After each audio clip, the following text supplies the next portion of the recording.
एकीकडे पुरोगामी म्हणवून घेणाऱ्या आपल्याच महाराष्ट्रामध्ये दररोज याच भोंदूबाबांची प्रकरणं समोर येत आहेत, तर दुसरीकडे आपले खासदारच अंधश्रद्धेला खतपाणी घालताना दिसतात।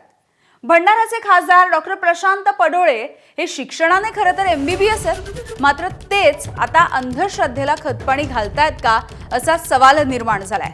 खासदार पडोळे यांचा एक व्हिडिओ सध्या व्हायरल होतोय। तुमसरच्या गोबरगावी इथल्या नागझिरा या देवस्थानाच्या परिसरामधल्या पळसाच्या झाडामधून सध्या जलवर्षाव होतोय। खरं तर उन्हाळ्याच्या काळामध्ये बाष्पीभवनामुळे असा प्रकार घडतो, ही एक नैसर्गिक वैज्ञानिक अशी घटना। मात्र खासदार पडोळे या प्रकाराला गंगा मैया उतरली आहे असा दावा करतात। तसा व्हिडिओ पण त्यांनी केलाय। भाविकांना इथे येऊन गंगा मैयाचं दर्शन घ्यावं असं आवाहन देखील डॉक्टर साहेब करताना दिसतायत। चलो जय गंगा मैया।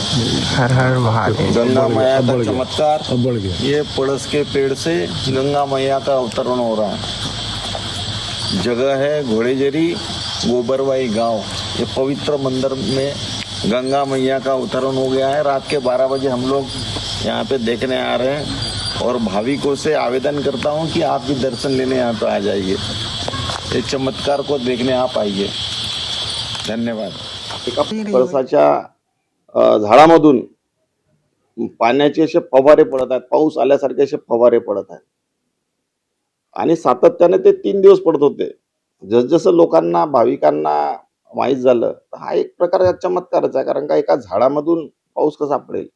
आणि आता सुद्धा पण आता 5वा दिवस आहे, पण सातत्याने पाऊस दिवस रात्र 24 तास त्या झाडातून पडत आहे।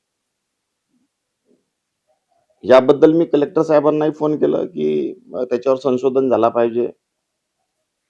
इथं बादल नाही, पाऊस नाही, उन्हाळा 45 डिग्री टेम्परेचर चालू आहे, पण कसं काय त्या पळसाच्या झाडातून पाणी पडत आहे हा निष्पन्न झाला पाहिजे। एबीपी माझा, उघडा डोळे बघा नीट।